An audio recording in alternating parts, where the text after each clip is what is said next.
took a couple of classes last year, both taught by Professor Mark Lipton, that were definitely the most singular class experiences I had during my undergrad. So I decided to observe the students taking these classes this year and document their experience with this teaching style that is so divergent from the rest of my university experience.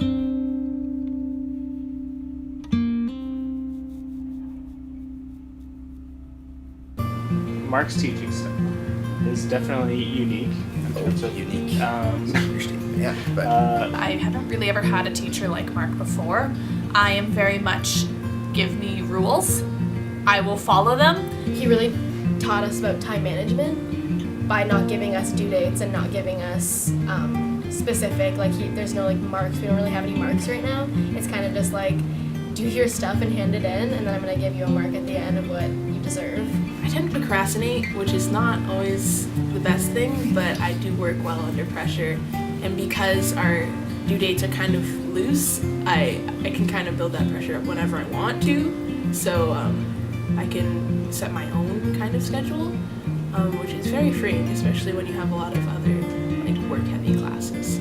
Obviously, first year, you're so used to, getting lists and lists of instructions of what you're supposed to do, but he kind of just let us run with it, and it helped us create really meaningful pieces.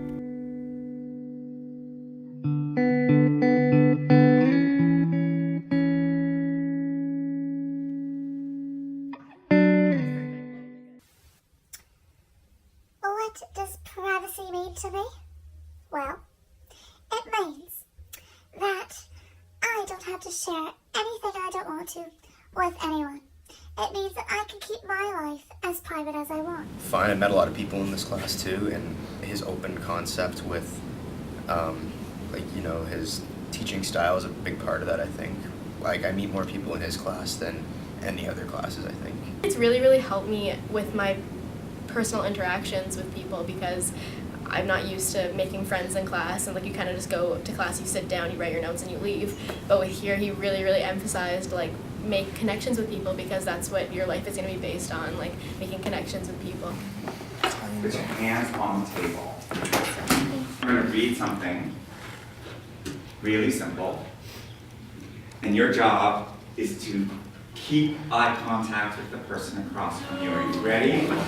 This is called Just Like Me. This person is just like me in a body going through life. This person has loved someone just like me. Their heart has been broken just like mine.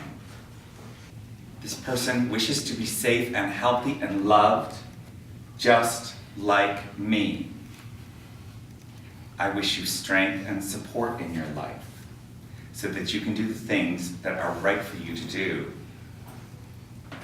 In whatever form feels appropriate, thank your partner for being there for you.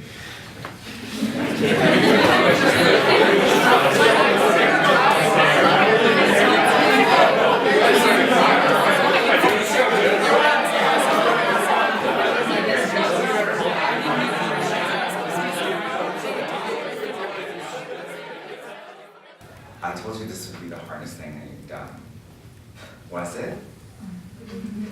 Riley was just laughing, Trent started crying. Trying to maintain my composure, but still taking the lesson and everything, and it's just. So there's a lot for you to do cognitively. Yeah. And it was emotionally challenging. Is that that's sort of what I'm hearing? Mm-hmm. just the poem, what it was saying, while looking at the person, it's kind of awkward.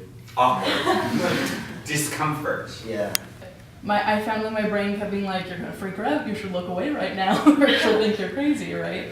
I'm interested in the extent to which you're able to regulate your own emotions and what it's like to stare into a stranger's eyes. It is a way to find a meaningful connection even with someone who doesn't speak your language. When you're in the same room as people in a community, you begin to mirror each other. Mimesis, we may have learned, is the art of imitation. Have you heard that word before? the first way that you learn is to copy.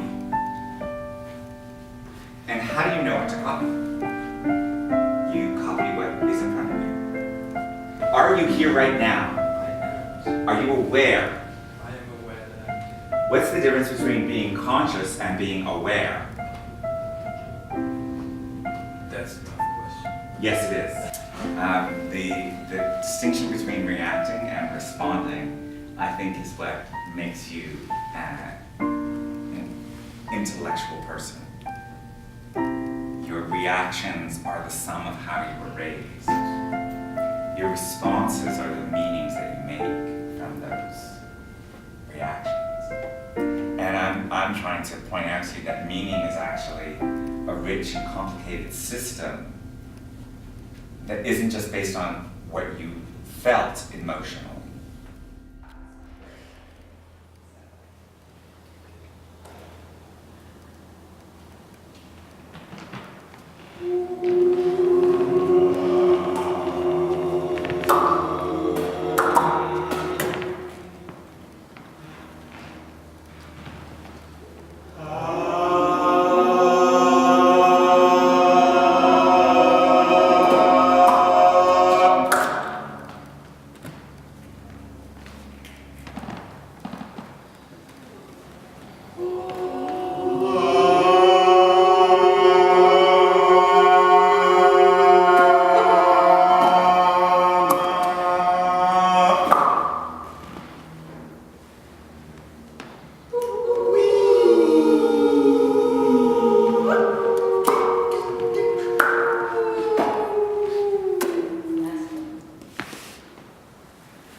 I think that it's a good way to be able to express yourself in something other than words. I find that when you're in university, all you really talk about is your papers and these tests, but when you start to look at things in a different sense and you start to see different ways in which you can express yourself, which you don't normally do.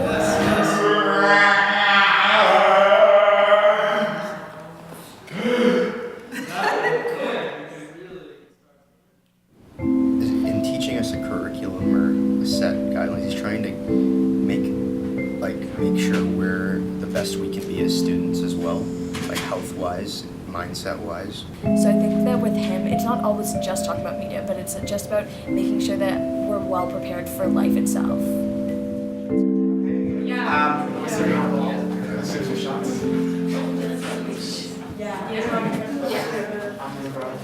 Grab 2 blocks. 2 or 3 blocks. 2 or 3 blocks. Yeah, me too. 2 or 3 blocks. 2 or 3 blocks. And we got arm outstretched. Outstretched. It is a workout. The goal isn't to win at Jenga. The goal, for those of us with the blocks, is to challenge our friends to find a sense of balance. Okay, go ahead. Well, so if you do this, you don't get a chance to On the same group. You guys check. That's the worst. Yeah, that's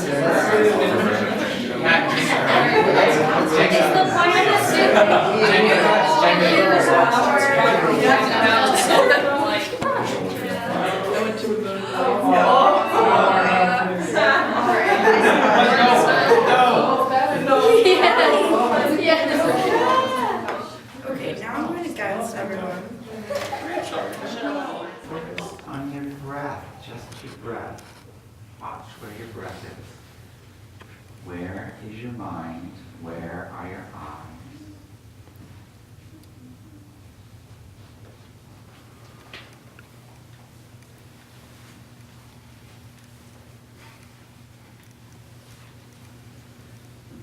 Impressive. Let's give them a round of applause.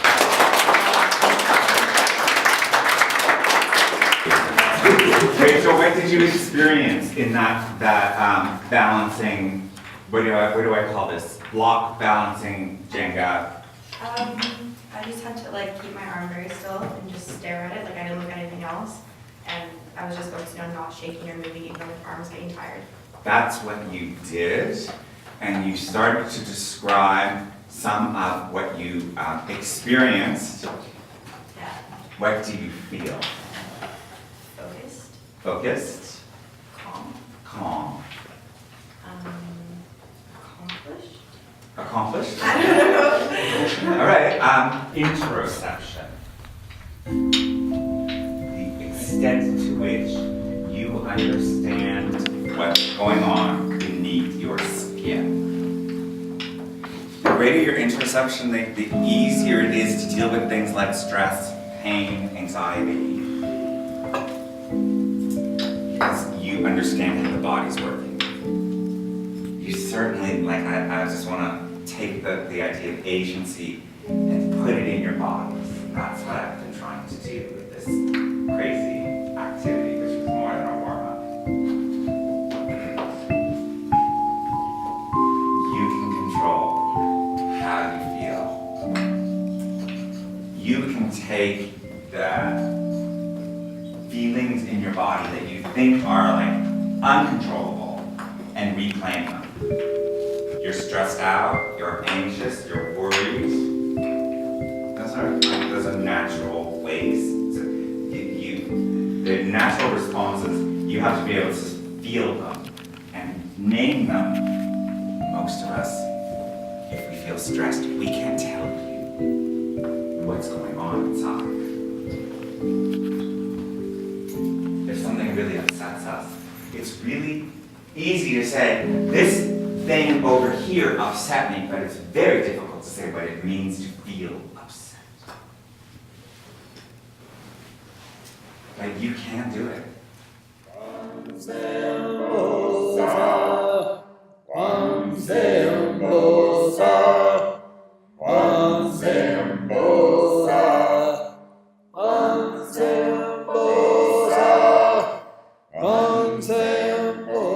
But to learn from failure and trauma, I think, is to know the difference between when your world is being mediated and remediated, and when it's like the raw sensation of living in a body in space. And when I realize that I think learning happens best in those moments of chaos.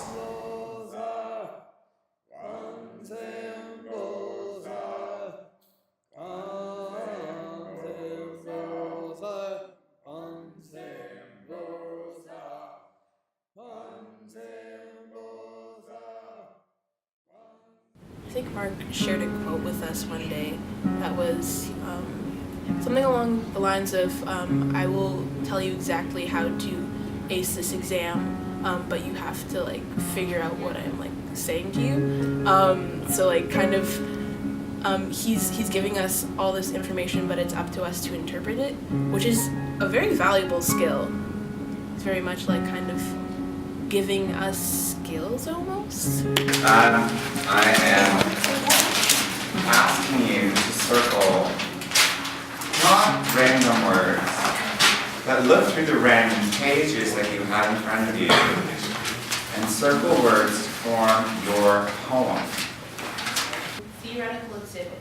Dieting children controlled for media exposure. Viewing changes all within ideal bodies. In all, influence becomes weaker with regression. Interaction overstates moderation of very transportable people. TV programming and cats. Japanese evening drama stories. Enjoyment perhaps is terrorism-focused, life-threatening. Similarly, sex later enhances the entertainment value. You see how this is fun? Yeah.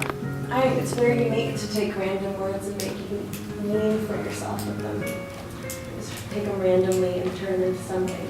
You've radically transformed the meaning of whatever it was originally. Limited effort strategically as a whole is accepted as an adequate theory. We echo endorsement ritualized language. I could play with that and really turn it into something that is meaningful to me. I'm close to finding something that is meaningful to me around language and cities and fourth dimensions. And sometimes you know what you're looking for, so you go hunting. As a researcher, if you have a hypothesis, you're hunting. The opposite of hunting, or another mode or way of doing research, is fishing. And fishing is, well, it is a creative, productive act. Even when you don't catch any fish, you are figuring things out, you're constantly learning. And with fishing, you never know what you're going to end up with. Most of my research is based on the model of fishing. Right? Like right now, I'm studying privacy. I'm not trying to study X about privacy. I don't know what is happening to privacy. Like it's a big question mark for me. So I'm fishing.